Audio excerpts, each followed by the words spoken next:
보겠습니다. 하나님 말씀은 요한복음 19장 29절 30절.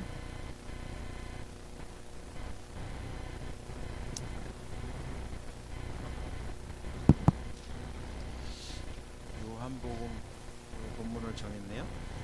주보에 요한복음으로 되어있네.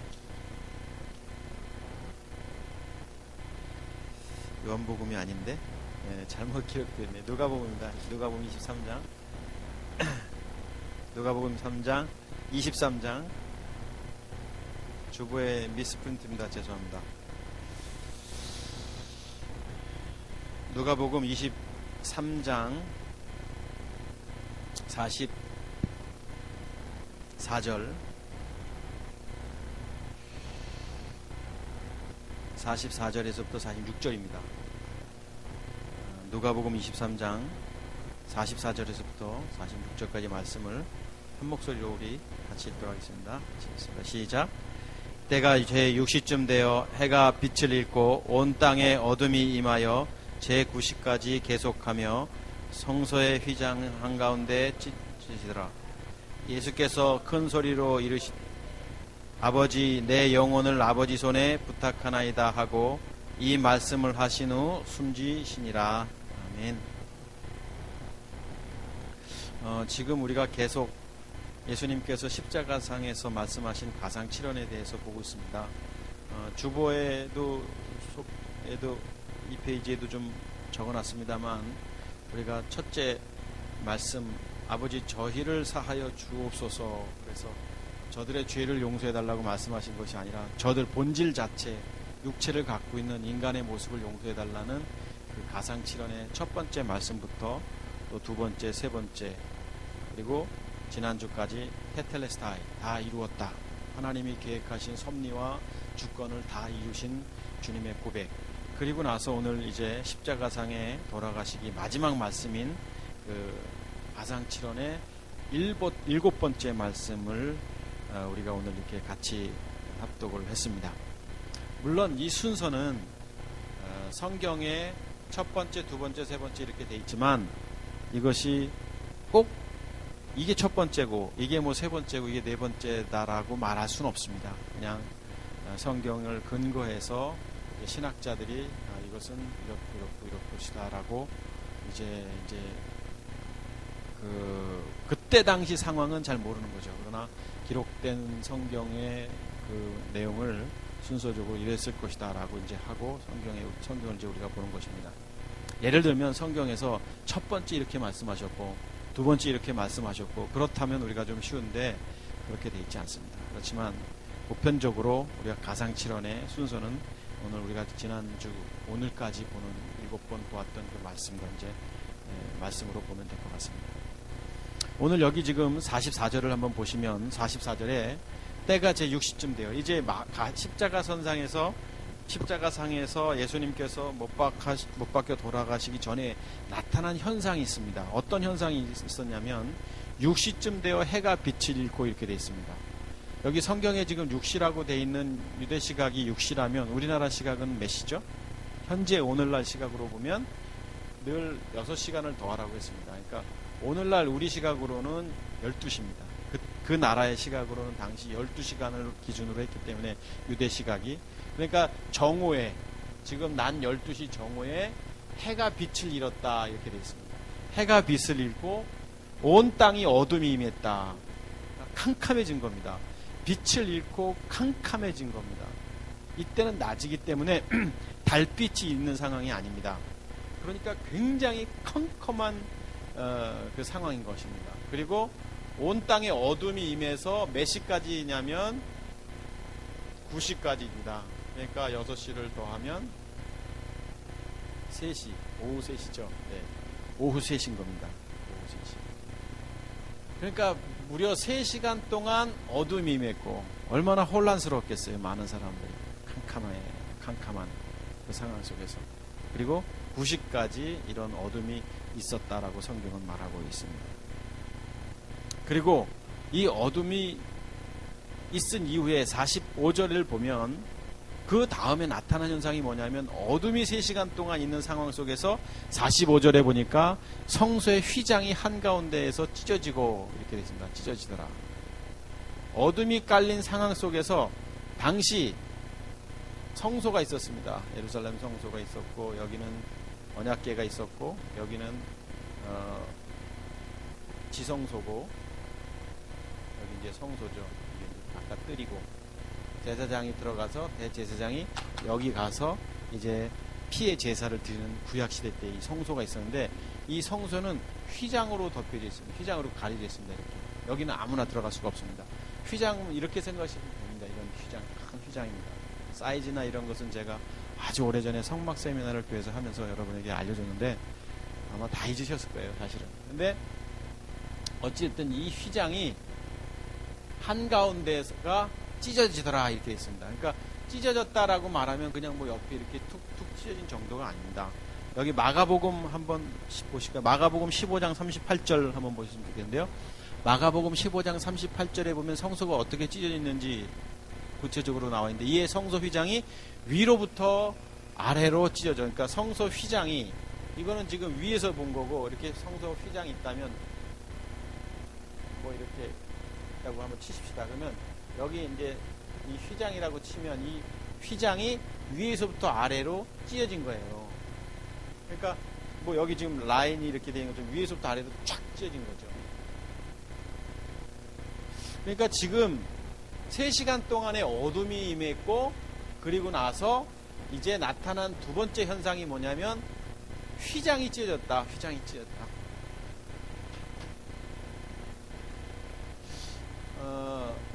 굉장히 성경에서 중요한 메시지를 우리에게 보여주고 있는 것이죠. 휘장이 찢어졌다라는 것은. 그런데 이 휘장이 찢어졌는데 휘장이 무엇을 말하는 거냐라는 거죠.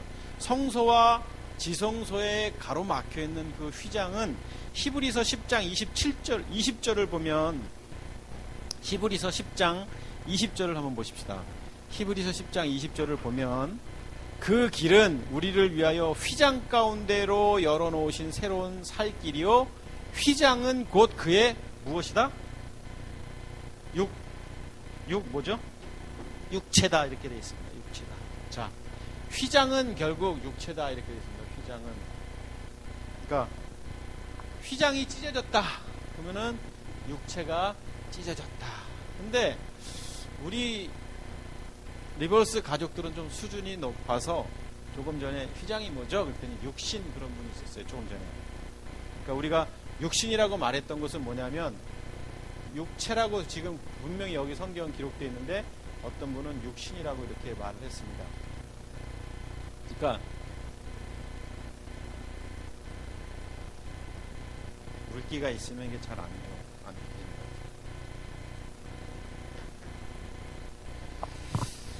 자, 여기는 육체라고 되어 있는데 어떤 분이 육신이라고 그랬어요. 그러니까 육체하고 육신을 구분하기 때문에 이렇게 표현한 거죠. 육체는 제가 원문 성경을 늘 말씀드립니다만, 이것은 우리가 이제 소마라고 말합니다. 몸이라고도 말하는 거예요. 소마는. 그러니까 몸 안에 있는, 몸뚱아리 안에 있는 그 육체를 말하는 것이고, 육신은 이제 우리말 성경에는 늘 말씀드립니다만 육체와 육신을 구분하지 않고 있습니다. 사전을 찾아봐도 육체를 찾으면 육신과 동일하고 육신을 찾으면 육체와 같은 것으로 말하지만 성경은 구분하고 있습니다. 소마라고 표현된 몸 육체를 말하고 있고, 육신은 사르크스. 그러니까 이것은 우리가 몸이라는 건 뭐냐면 본질 몸뚱아리를 말하는 겁니다. 그러니까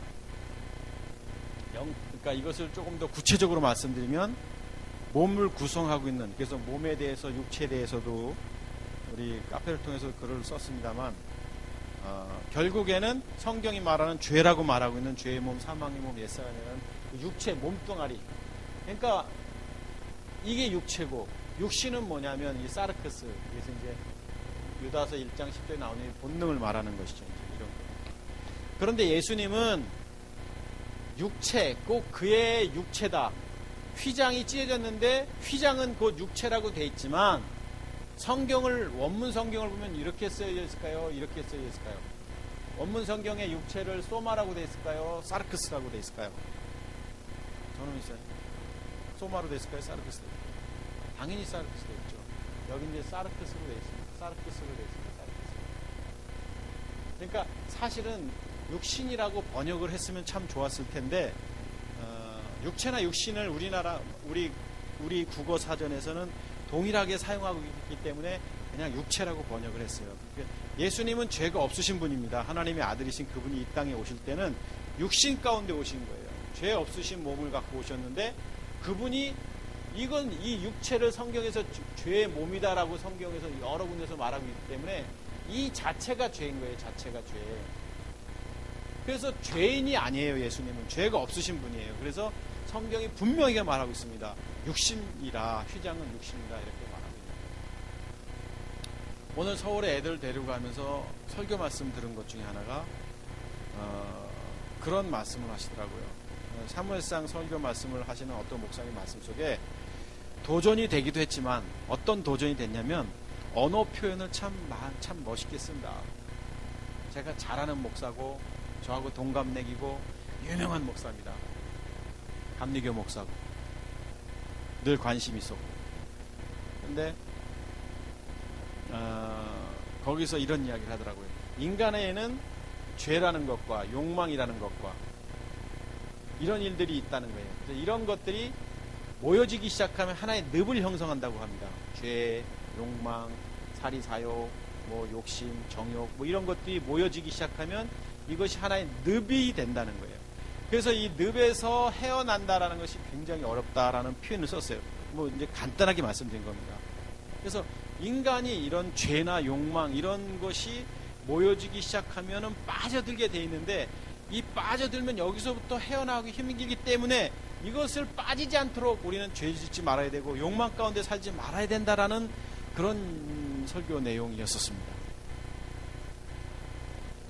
여러분이나 제가 이 라디오에서 그런 설교를 들으면 답답하다고 느끼죠.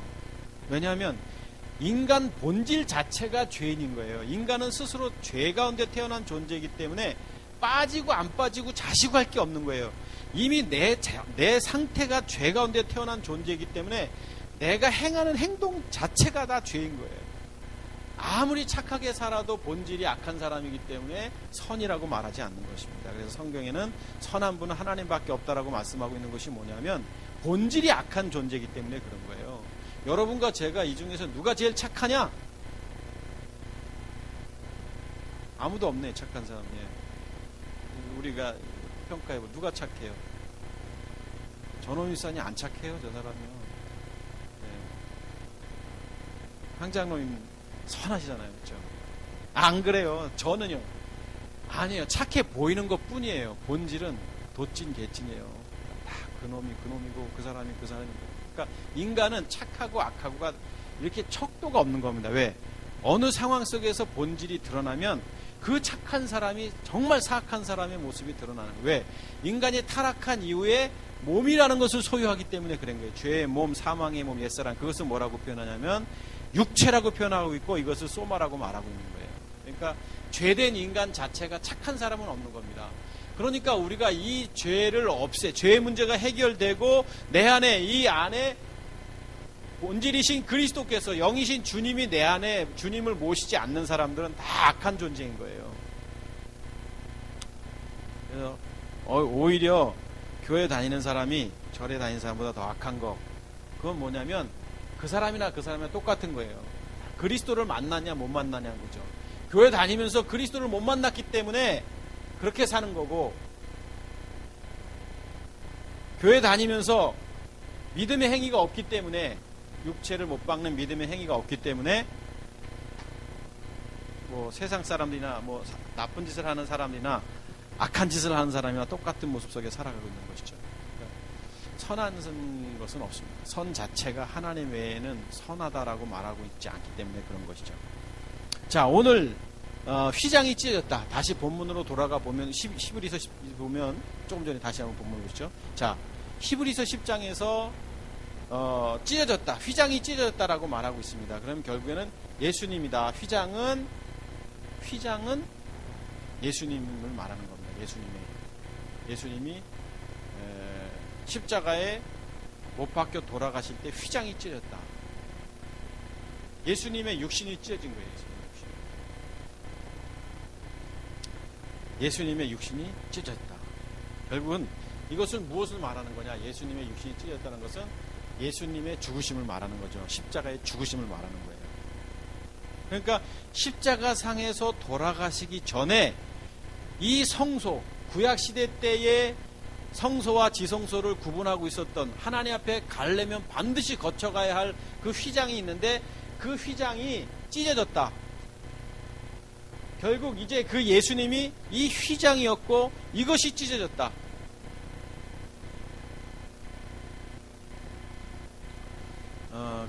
그런데 조금 전에도 말씀드렸지만 3시간 동안 어둠이 있었습니다.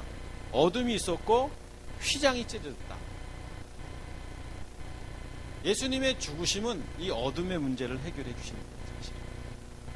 휘장이 찢어지고 나서 무슨 일이 있었죠? 이제 돌아가시잖아요. 운명하시잖아요. 그리고 그 어둠이 어떻게 됩니까? 어둠이 사라집니다. 십자가의 죽으심이 없이는 이 죄의 문제가 해결될 수가 없는 거예요, 여러분. 십자가의 죽으심이 없이는 이 어둠이 해결이 안 되는 겁니다. 그런데 늘 말씀드립니다만 예수님은 이것을 우리 가운데 보여주신 거예요.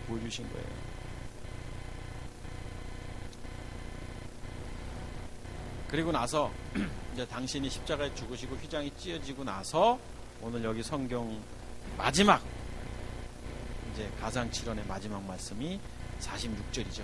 찢어지고 나서 자, 예수께서 큰 소리로 불러 이르시되 아버지 내 영혼을, 이 아버지라는 말 자체도 굉장히 감사하고 의미가 있죠.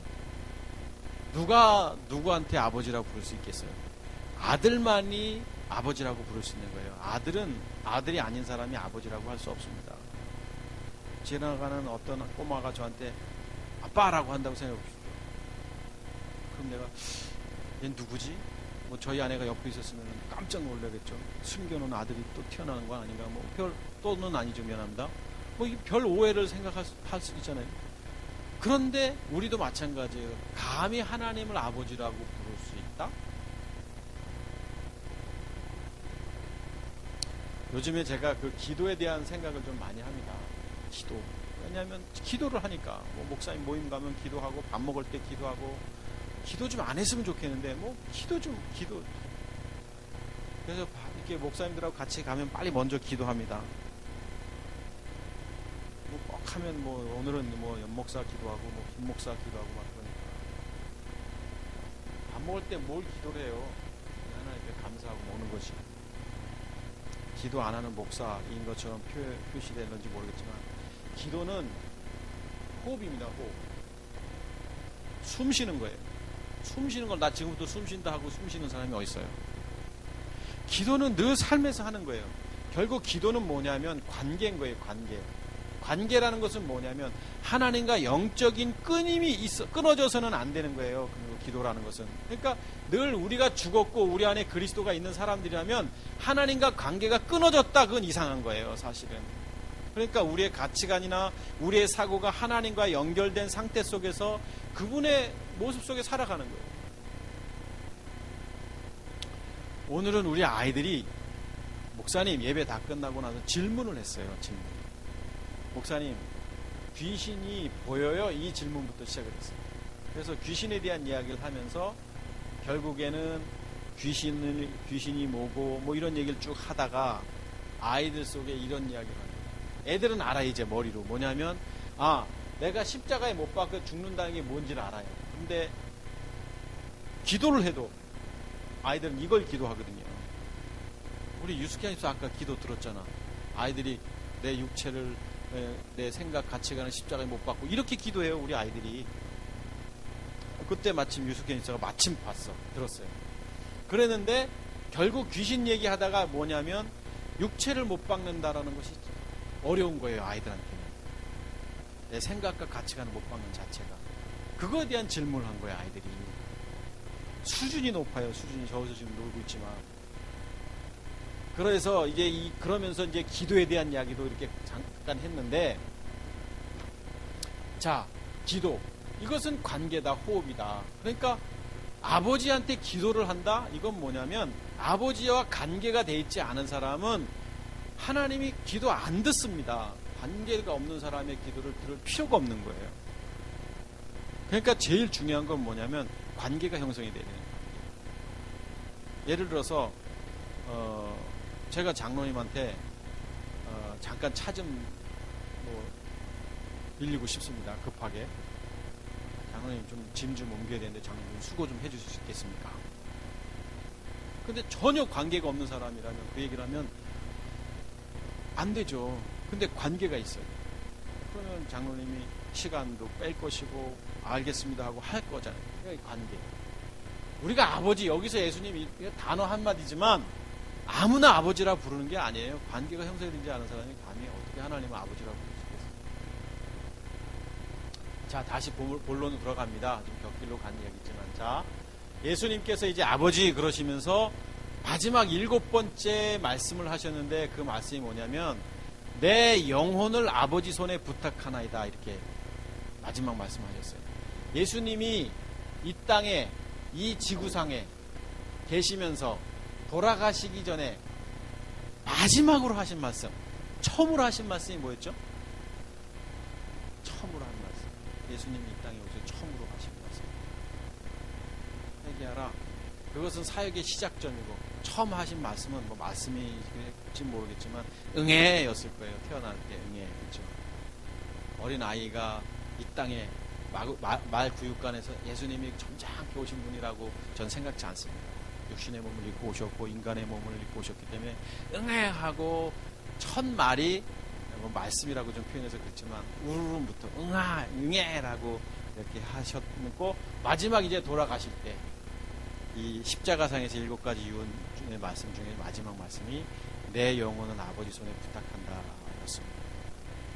그런데 44절부터 우리가 보았습니다만 44절, 45절, 46절이 굉장히 중요한 메시지를 우리에게 보여주고 있는 것입니다.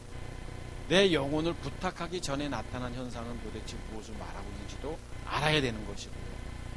오늘 여기 지금 예수님께서 결국 부탁한다. 근데 무엇을 부탁하죠? 아버지 손에?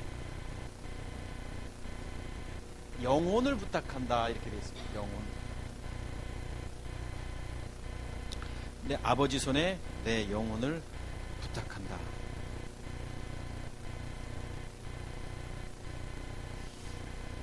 근데 이 영혼이라는 것을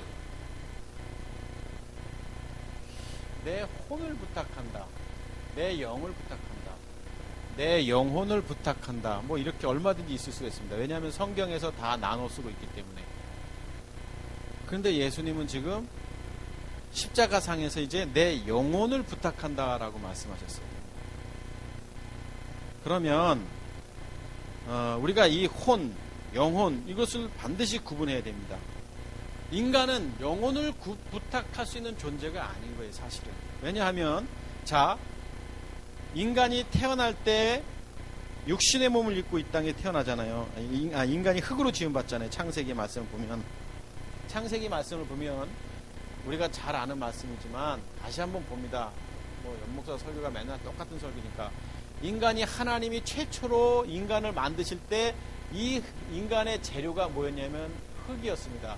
흙으로 인간을 만드잖아요. 창세기에 보면 창세기 말씀 속에 흙으로 인간을 만드시고 누구의 하나님의 형상을 따라 첼렘이라고 되어 있습니다. 그림자라고 되어 있죠.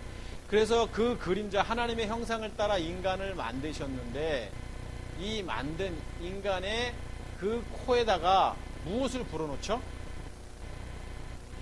무엇을? 생기를 불어넣잖아요. 생기를 불어넣어가지고 생기를 불어넣으니까 인간이 어떤 존재가 된다고 성경에 돼 있어요. 생혼이라고 돼 있어요. 생혼. 생영이라고 예전 성경에 그렇게 돼 있지만 아니에요. 네샤마하이예요. 그러니까 뭐냐면 살아있는 혼적인 존재가 된 거예요. 인간은 영적인 존재가 아닌 거예요. 여러분과 저는 영적인 존재가 아니에요. 혼적인 존재인 거예요, 사실은. 그러니까 살아있는 혼적인 존재가 된 겁니다. 인간은 하나님께서 인간을 만드셨을 때 여기 이 코에다가 생기를 불어넣은 거예요. 생기를. 그래서 이런 생혼이 된 거예요. 그래서 이 인간이 죄를 짓죠. 그래서 하나님이 떠났고, 그래서 죽음이라고 성경은 말했잖아요. 그래서 죽는다라는 것은 우리 몸이 땅에 묻히는 것을 죽는 걸 말하는 게 아니라, 성경이 말하는 죽음은 하나님의 기운이 떠난 게 죽음인 거예요. 그러니까 이 땅에 하나님을 모르는 사람들이 살아가고 있는 것은 다 죽은 사람들이 왔다 갔다 하는 겁니다. 사실은. 자, 그런데 이 살아있는 하나님의 그 기운, 생이 떠나버렸어요. 죄를 범함으로 인해서. 그래서 우리가 어떤 존재가 됐죠? 생이 떠나니까 혼적인 존재가 된 거예요. 그러니까 최초의 인간은 혼적인 존재가 된, 생혼의 존재였다가 하나님의 기운이 살아있는 이 생이 떠나가지고 혼적인 존재가 된 거예요. 혼적인 존재는 뭐예요? 자기 생각과 자기 가치관, 이런 본능과 자기 가치관, 자아, 의지, 감정을 가지고 살아가는 존재가 됐는데, 이것을 누가 다스리냐면 사탄이 다스리는 거예요. 창세기에 보면 너는 흙을 먹고 살라, 흙을 먹고 살라. 이 인간을 지배하라고 그랬는데, 인간의 무엇을 지배하냐면 우리의 뇌를 지배하는 거예요. 우리의 사고나 우리의 가치관을 사단이 지배하는 거예요. 혼을 지배하는 거예요. 그래서 인간이 사단의 종로로 살 수밖에 없는 것이고, 그래서 성경은 사단을 세상 임금이라고 말하고 있고, 공중권세 잡은 자고 말하고 있는 것이 이런 거잖아요. 맨날 하는 얘기니까 여러분, 이거 수십 번도 얘기했으니까 이걸 모르는 사람이 어떻겠어요, 우리 식구들은. 그래서 인간은 혼적인 존재다. 살아있는 생혼, 하나님으로부터 이 혼이 지배를 받다가 죽게 됨으로, 죄를 범함으로 사단이 이제 주인이 돼가지고 우리의 자의지, 감정을 이렇게 사단이 다스리는 거예요. 그러니까 나쁜 생각, 나쁜 가치관, 나는 나쁘게 생각하고 싶지 않은데 나중심적인 가치관 속에서 하다 보면 저 사람을 죽여야 되고, 때로는 저 사람을 힘들게 해야 되고, 이런 것들이 다 어디로부터 오는 거냐? 혼의 지배를 받는데 누구로부터? 사단으로부터 지배를 받는 거예요. 그런데 오늘 예수님은 여기 영혼을 아버지 손에 부탁한다라고 말했고, 인간은 지금 이런 혼적인 존재이기 때문에 인간이 영혼을 부탁한다, 죽을 때라고 말할 수 없다라는 겁니다. 예수님만이 영혼을 부탁한다라고 말하십니다. 예수님만이. 그래서 사도행전 5장 5절 한번 보시죠. 사도행전 5장 5절을 보면 우리가 잘 알고 있는 말씀이 나옵니다. 아나니아, 성경에 그 헌금을 가지고 장난쳤던 사람이 등장하는데 아나니아하고 삽비라가 나오잖아요. 근데 아나니아가, 자, 이 말을 듣고 무엇이 떠났다고 성경은 기록되어 있어요? 혼이 떠났다고 돼 있잖아요. 여기 성경은 성경이 해석을 해야 되는 거예요. 성경은 영혼이 떠났다라고 말하고 있지 않습니다. 예수님은 내 영혼을 부탁한다고 말하고 있지만, 아나니아는 지금 혼이 떠난 거예요. 혼이 지금 이 안에 죽어버린 거예요. 이게 죽는 거예요. 이제 완전히, 이것은 우리의 영적인 죽음은 살아있는 기운이 떠나는 것이고, 우리가 딱 생물학적인 죽음인 거예요. 이제 혼이 떠났으니까. 두려워했다. 혼이 떠났다. 또 10절 한번 보시죠. 10절 보면, 사도행전 5장 10절을 보면, 베드로의 발 앞에 엎드려져 혼이 떠나는지라. 혼이 또 떠납니다. 아나니아, 삽비라 두 부부가 이렇게 혼이 떠납니다. 혼이 떠났다. 그러니까 혼이라는 단어는 이제 원문 성경에 이제 푸시케라는 단어를 쓰고 있어요. 혼, 푸시케. 그리고 예수님이 혼을 부탁하나이다 말하지 않고 영혼을 부탁한다라고 말씀하셨을 때, 그 영혼은 우리가 잘 아는 푸뉴마입니다. 푸뉴마. 그 푸뉴마가 떠났다, 이렇게 말하고 있습니다. 그런데 자 보세요. 아나니아하고 삽비라는 혼적인 존재였습니다. 그런데 사도행전 7장 59절 한번 보십시다. 사도행전 7장 59절 보면, 사도행전 7장 59절에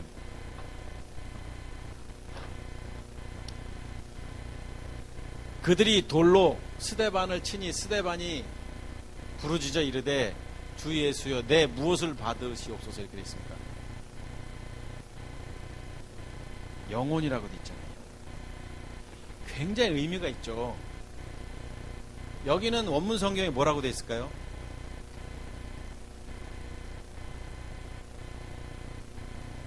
푸뉴마일까요? 푸시케일까요? 원문 성경에는 당연히 영혼입니다. 예수님께서 내 영혼을 받으시옵소서라고 말했을 때와 똑같은 단어인 거예요. 스데반은 이미 죽은 사람이죠. 육체가. 그리고 그 안에 누가 계시는 거예요?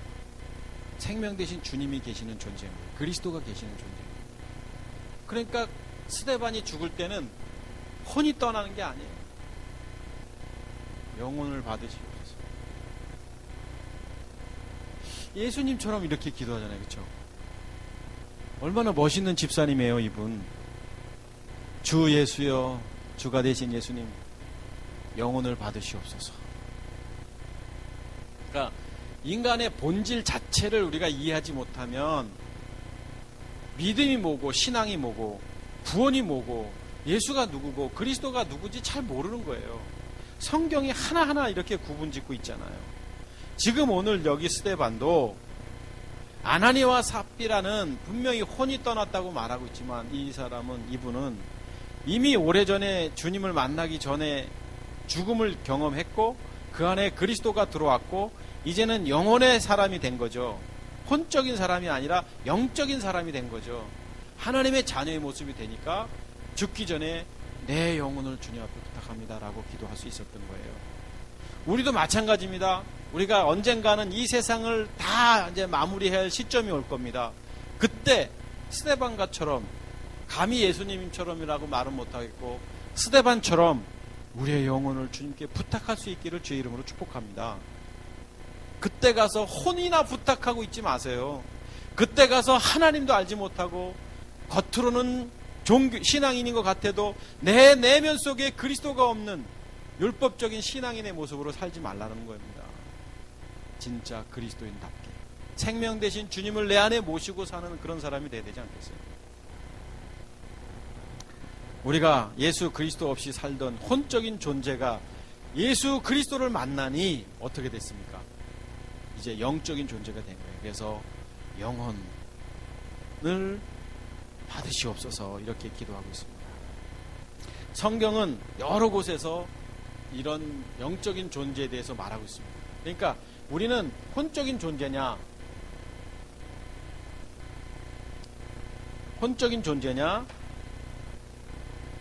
영적인 존재냐. 여기는 사단의 지배를 받습니다. 여기는 하나님의 자녀로서 하나님의 지배를 받습니다. 여기는 하나님의 자녀라고 말하는 겁니다. 여긴 너희의 진노의 자녀라고 성경이 표현하고 있고 사단의 자녀죠.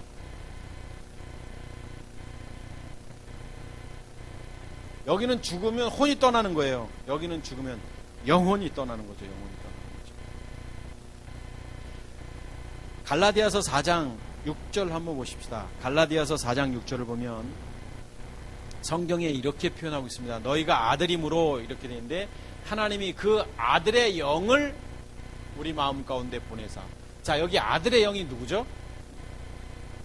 아들의 영이 누구예요? 그리스도잖아요. 그리스도 아들의 영. 그러니까 부활하신 주님 그리스도를 말하고 있잖아요.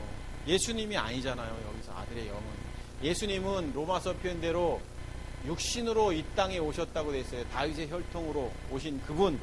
그리스도는 이분이 죽고 십자가에 부활하신 주님, 영이신 주님, 40일 동안 이 땅에서 계시면서 승천하시기 전에 제자들과 함께 하셨던 그 영이신 주님, 오늘도 우리 가운데 계시는 그 그리스도 영이신 주님, 우리 안에 예수님이 계시지 않습니다. 우리 안에 누가 계시죠? 영이신 그리스도가 계시는 거예요. 그 아들의 영이 있는 거예요, 우리 안에. 그래서 너희가 아들임으로 하나님이 그 아들의 영을, 그 그리스도를 우리 카르디아 마음 가운데, 우리의 사고, 우리의 가치관, 우리 마음 가운데, 마음이요 하트가 아니고 여기 뇌라고 말했습니다. 무언가를 결정하는 자리에는 카르디아라는 헬라어로는 카르디아고 히브리어는 레브라고 하는 거죠. 그 마음 가운데 우리가 살아가는 데 있어서 굉장히 중요한 뭔가를 결정하고 뭔가를 이렇게 살아나가는 데 있어서 이런 것들을 하게 하는 것을 그리스도가 이제 이렇게. 그래서 여러분, 그리스도인은 그리스도인답게 산다라는 게 무슨 뜻이냐면 내 생각대로 사는 게 아니에요. 근데 우리는 얼마나 내 생각대로 삽니까? 내 생각대로, 내 가치관대로. 이건 그리스도인이 아니에요. 무늬만 그리스도인이고 나중에 이 혼이 떠날 사람들인 거예요. 그 사람들. 교회를 다닌다고 해서 거듭난 게 아닙니다. 교회를 10년, 20년 다녔다고 해서 하나님의 자녀가 아닙니다. 교회를 오늘 처음 나왔다고 할지라도, 나온 지 얼마 안 됐다 할지라도, 정말 생명 대신 그리스도를 내 안에 모신 사람만이 하나님을 아바 아버지라고 부르는 거예요. 아빠, 아버지라고. 이게 헬라어도 똑같아요. 아빠라고 이렇게 써요. 아빠, 아버지라 부르게 하셨다. 이렇게 성경을 말하고 있어요. 그러니까 누가 하나님을 아버지라 부르겠어요? 내 안에 그리스도의 영, 그리스도 아들의 영, 그리스도를 모신 사람만이 하나님을 아버지라고 부르는데, 아들이기 때문에 아버지를 부르는데, 그 아버지라 부를 수 있는 자격이 뭐냐? 아들의 영이 우리 마음 가운데 있는 사람이라고 성경이 지금 갈라디아서 4장에 말하고 있잖아요. 그런데 요즘에는 아무나 다 하나님을 아버지라고 불러요. 교회만 다니면. 절대 아닙니다. 교회 다닌다고 다 하나님의 자녀인가요? 천만의 말씀. 교회 다니고 더 나쁜 짓 하고, 교회 다니고 악한 짓 하고, 그것은 뭐냐면 본성이 그러기 때문에 악한 짓 하는 게 정상인 거예요. 하나님을 알지 못하니까 그가 나오는 행위 자체가 악한 거죠. 로마서 8장 9절 한번 볼까요? 로마서 8장 9절에도 만일 너희 속에 하나님의 영이 거하시면, 여기도 하나님의 영이라고 돼 있어요. 하나님의 영이 뭐예요? 그리스도입니다. 그리스도. 부활하신 주님. 자, 하나님의 영이 거하시면 너희가 육신에 있지 아니하고 영에 있나니, 이제 여기는 사실 몸이라는 뜻으로 이해하면 됩니다. 옛날에 그렇게 살지 않고 소마로 이해하시면 돼요. 원문 성경에는 사르크스 돼 있지만 사실은 소마입니다. 영에 있나니, 그러니까 영에 있다. 그러니까는 이제 예수님을, 그러니까 예수께서 십자가에 못 박혀 돌아가셔서 그리스도가 되셨는데, 그분을 우리 안에 모시면 이제 우리가 옛날의 모습대로 살지 않고 이제는 그분이 지배하는 대로 살게 됐고, 누구든지 그리스도의 영이 없으면, 여기 이제 그리스도의 영, 그리스도의 영, 그 다음에 하나님의 영, 다 똑같은 거를 지금 이렇게 표현하고 있잖아요. 그리스도의 사람이 아니다 이렇게 되잖아요. 그리스도. 당연한 거죠. 그러니까 누가 하나님을 아버지라 부른다? 내 안에 그리스도를 모신 사람만이 하나님을 아버지라고 부르는 거예요. 이건 굉장히 중요한 거예요. 로마서 8장 9절은. 그래서 7장, 8장, 9장 다 보면서 이 본문을 보면 좋지만 오늘 시간은 좀 그렇고, 로마서 8장 14절 한번 보시죠. 8장 14절. 무릇 하나님의 영으로 인도함을 받는 사람은 곧 하나님의 아들이라. 그렇죠. 하나님의 영으로 인도함을 받는 사람이 하나님의 아들이다. 이렇게 성경은 말하고 있습니다. 그러니까 누가 하나님의 아들이에요? 내 안에 생명 대신 그리스도를 모신 사람만이 하나님의 아들이고, 그 사람이 죽을 때 영혼이 떠나는 거예요. 영혼이 떠나는 거예요.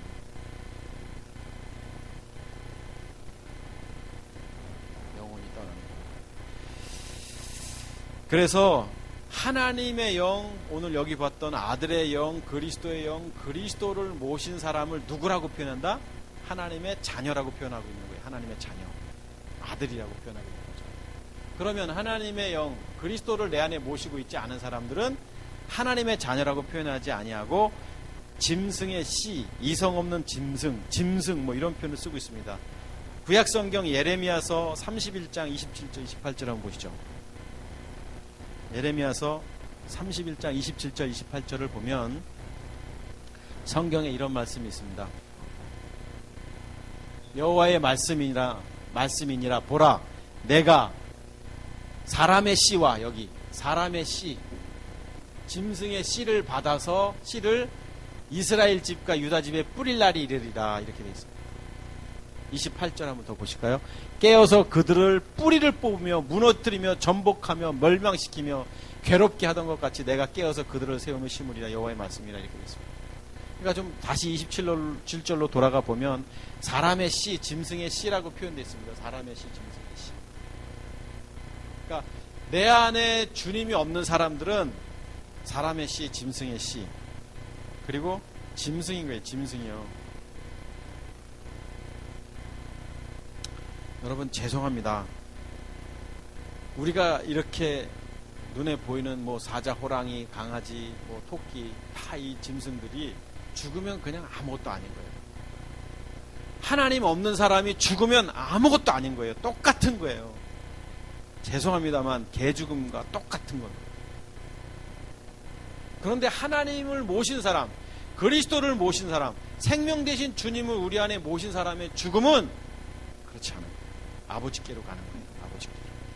원래 고향인 저 주님께 가는 거예요.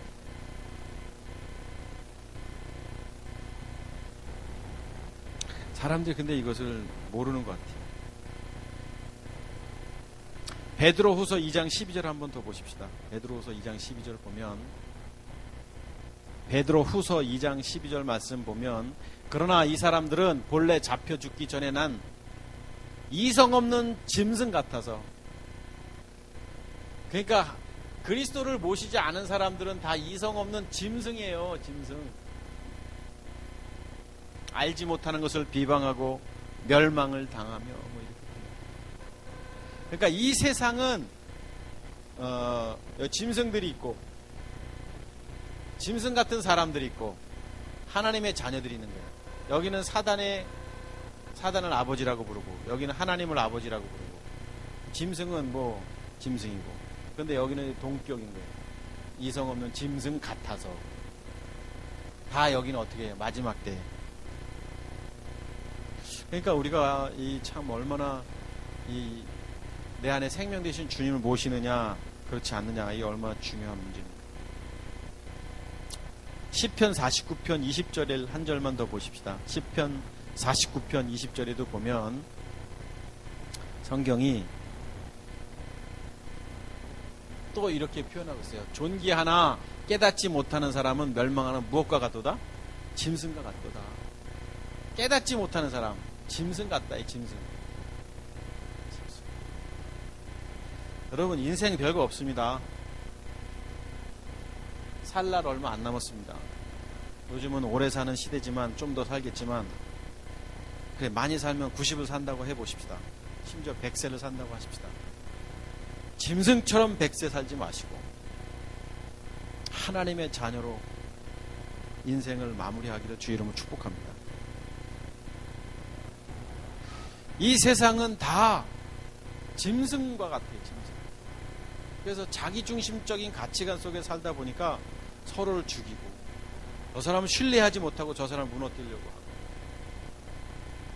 요즘에는 앞집에 누가 사는지도 잘 모르고, 엘리베이터를 타도 경계하고, 저는 솔직히 인사하고 싶어요. 그래서 인사도 하긴 해요. 근데 같은 여기 살잖아요. 이 동네. 근데 경계하잖아요. 서로 경계. 심지어 아가씨라도 타고 저라도 타보세요. 저처럼 선하게 생긴 사람도 경계하잖아요. 세상이 다 이렇게 바뀌었습니다. 오늘 예수님께서 다시 본문으로 돌아가 보면 이제 마지막 가상칠언의 마지막 번째 말씀이 뭐였습니까?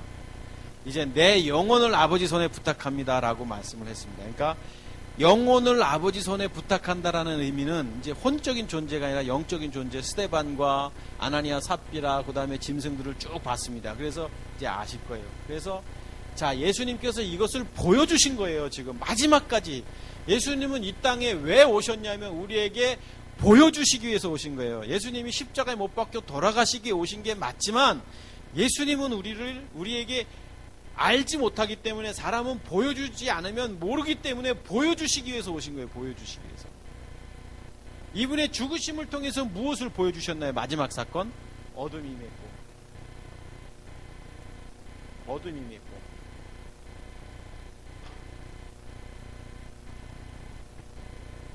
그 다음에 어둠이 임한 다음에 휘장이 위에서 아래로 갈라졌고, 그 다음에 부탁하셨고, 영혼을 부탁하셨고. 영혼 부탁. 자, 영혼을 부탁하신 거예요. 아버지 앞에. 그런데 이것이 보여주신 거예요. 이것을 우리에게. 우리의 인간도.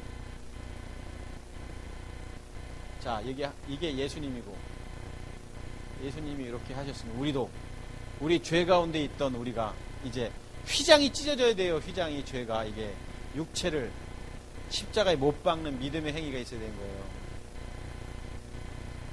이게 뭐였어요? 아까 육체라고 배웠죠. 육신. 예수님의 육신. 우리는 육체.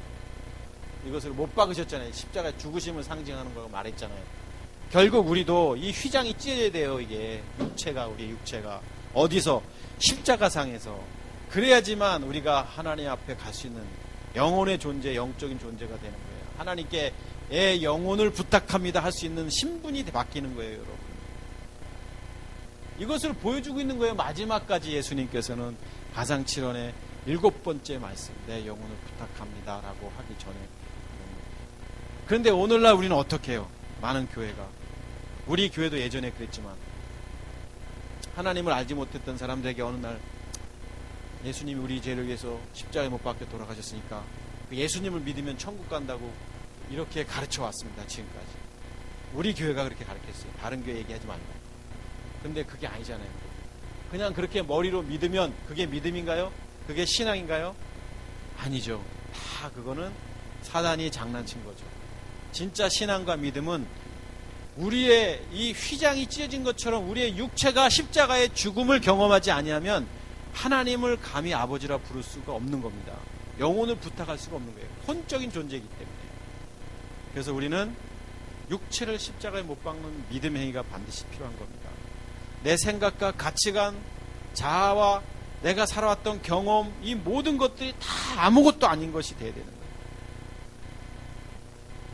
제가 늘 요즘에 좀 얘기하는 거예요. 좀 바보스러워지는 것 같다고 제가.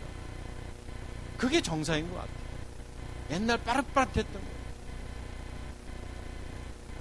그게 점점 내 삶에 살아가는 데 있어서 도구가 안 되죠. 엊그제 전방부대 재용이를 좀 보러 갔는데 대화 가운데 그런 얘기가 되더라고요. 목사님 옛날에 안 그러셨던 분이잖아요. 그러더라고요. 그래 제가 근데 이상하게 나도 모르게 그렇게 되는 것 같다. 똑똑해봤자 얼마나 똑똑하고 배워봤자 얼마나 많이 배웠고 이루어봤자 얼마나 많이 이루었겠어요. 우리 인간들이.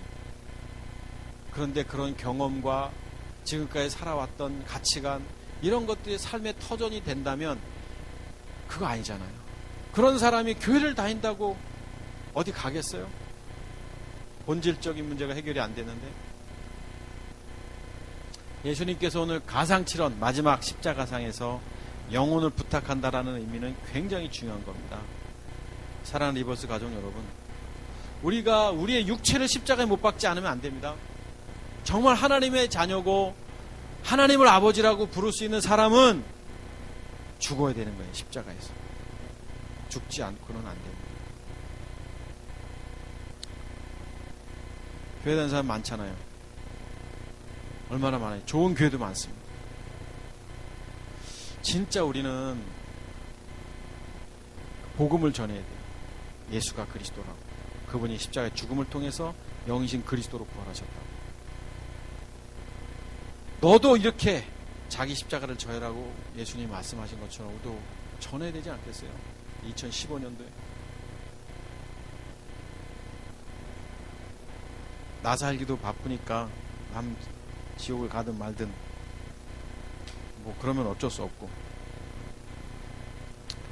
이제 우리 리버스 교회가 다시 이곳에 태어난 이유가 그거 아니겠어요? 왜 멀쩡한 거 교회 놔두고 몇 사람이 모여서 다시 개척을 합니다. 어느새 세월이 흘러 훈련을 받고 훈련을 받아 만 3년이 넘었어. 4년이 됐습니다. 우리가 다시 개척한 지 4년 됐어요. 그 인원이 인원이고 더 줄었지만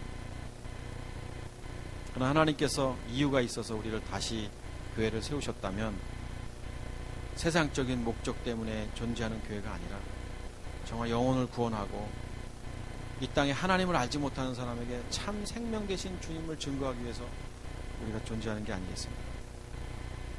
리버스 가족 여러분, 2015년대에는 우리가 정신을 좀 바짝 차립시다. 그리고 때로는 버겁고 사는 문제 때문에 힘들어도 흔들리지 마시고 본질적인 신앙으로 씨름하는 여러분과 제가 되기를 주 이름으로 축복하겠습니다. 기도하겠습니다.